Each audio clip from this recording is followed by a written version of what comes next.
Greetings all.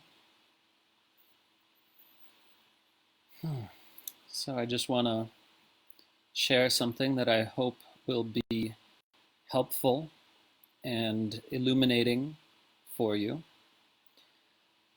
The other day, I decided to go and sit on the grass for a few hours. We had some good weather here in Boulder.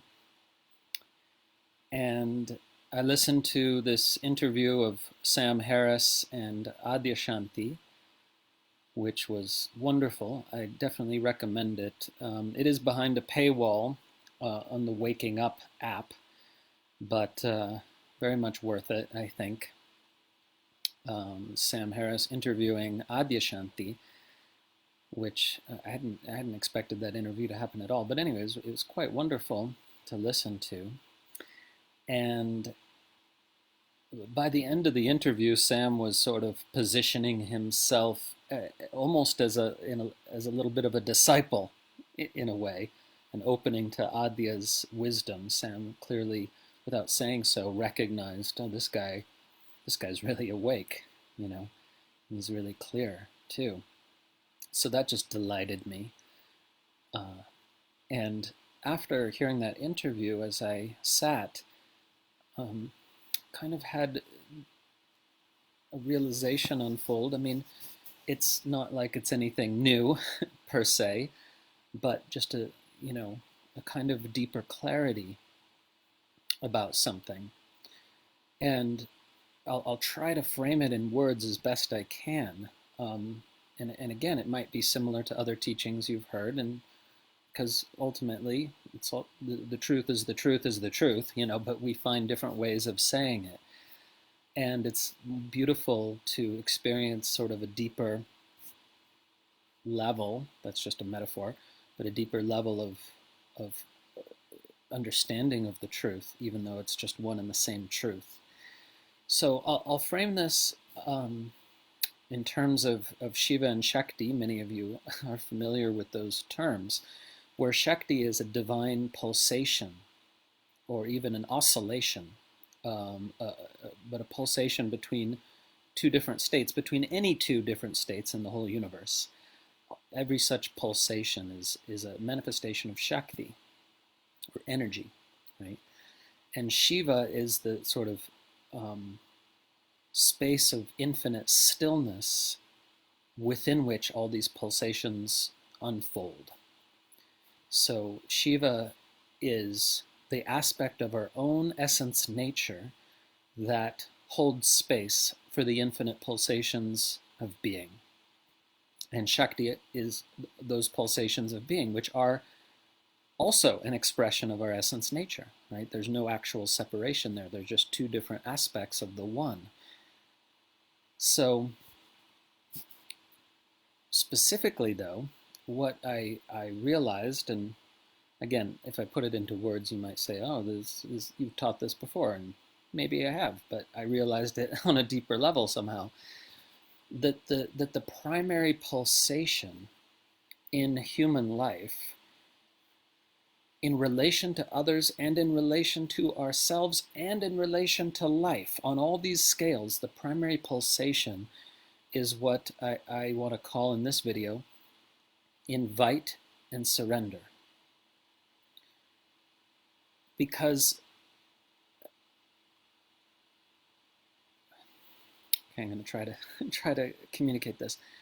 The invitation is natural to us as embodied forms of consciousness. The invitation in a particular direction, right? Like the invitation towards more love, the invitation towards more connection, the invitation towards more understanding, the invitation towards more of whatever it is that we're inviting.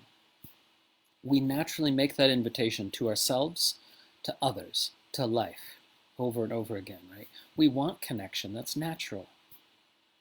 And the key thing to realize, I would say, is that this inviting is not ever at odds with the radical acceptance of what is, which is intrinsic to our Shiva nature. Our Shiva nature radically accepts what is, including the fact that we feel this urge to invite, which is an expression of our Shakti nature, right? And that's why Shiva and Shakti, when they're personified as deities, are personified as deities making love, as deities in love, right? Because Shiva, again, is our capacity for radical acceptance of what is, including radical acceptance of our desire to issue these invitations towards greater connection, greater understanding, greater love, and so on. Right? So we don't make those invitations out of a sense that anything's wrong. The invitations themselves are expressions of our rightness, of the nature of consciousness in a particular form, right? But there's a dance here, right? Because having issued the invitation, all we can do is surrender to what actually happens. But if we don't issue the invitation, we are in some important sense abdicating our responsibility. So any invitation, you might be online trying to share accurate information in social media and point out inaccurate information. That's an invitation. That's an invitation towards greater understanding. You might be asking your loved ones to hold space for your feelings or to listen to your views. That's an invitation, right? We can and must make these invitations, and to not make them is an abdication of our natural responsibility to life. But having made the invitation, there's nothing to do except surrender to what actually unfolds. Because we're not in control of how other people or the universe responds to our invitations, right? So this teaching can be found in many different forms, in many different scriptures and spiritual traditions. It's found in a certain form in the Bhagavad Gita. It's found in the Tantric tradition as well.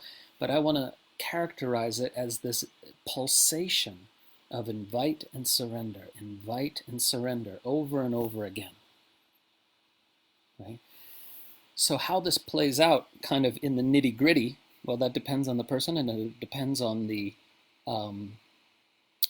where they're at in their own kind of process of getting more clear, right? Because spiritual life is a process of a never-ending, seemingly, clarification of our own nature. So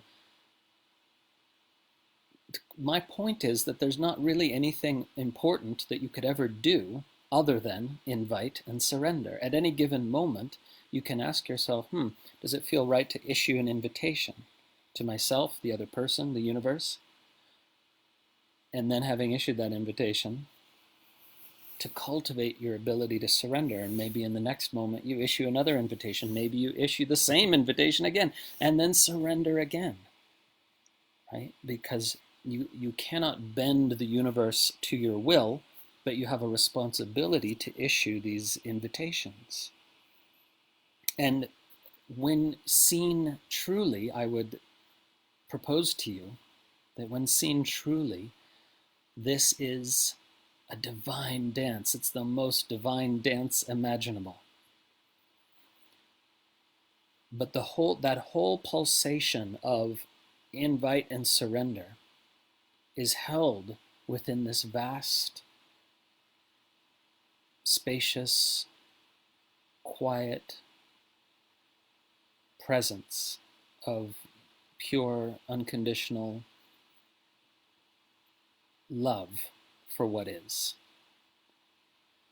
And so the divinity and perfection of the whole dance of invite and surrender is only seen or experienced with that meta element too, right? That when you have that meta element that we might call Shiva here, the willingness to simply be with what is, then the dance of invite and surrender is unveiled as exquisitely beautiful, perfect, divine, whatever adjective you want to use, right? That is how it's supposed to be. That's how it always is. And there really is nothing ever going on, at least in the arena of human life, right? It's all about this process. And when we don't, things only seem to have gone awry when we are forgetting some part of this, when we're forgetting to issue invitations, which is, again, our responsibility,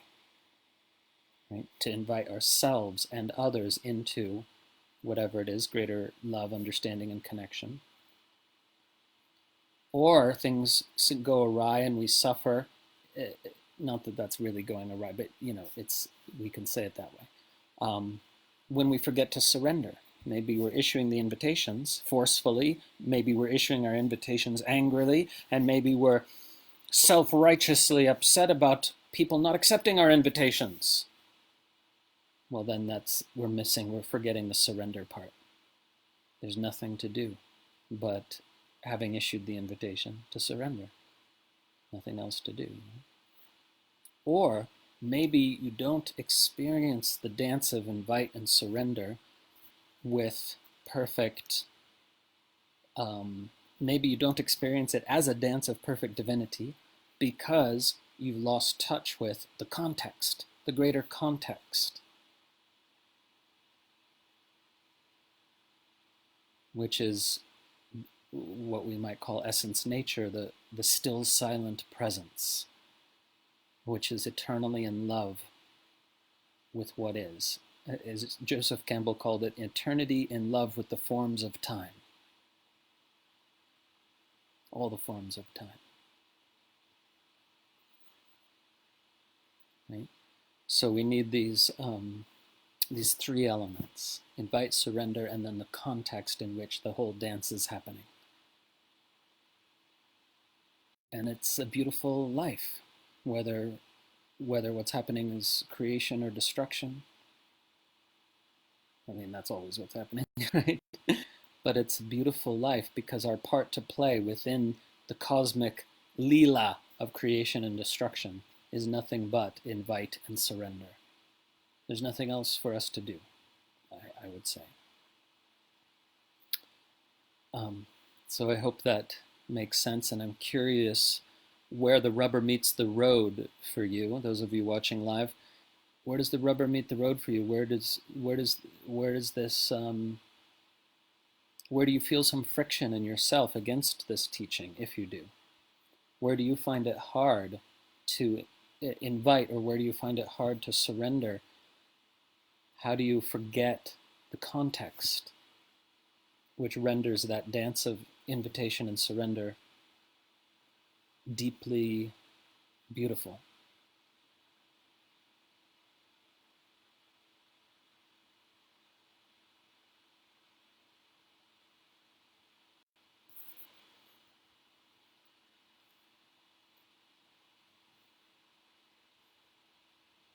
I guess we have some internet problems. Oh well. Anyway, I think the the share was more or less complete. Om.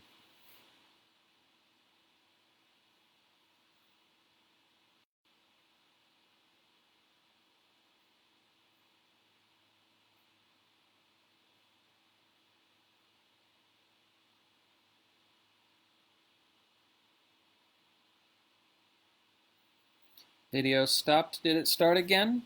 Is it back?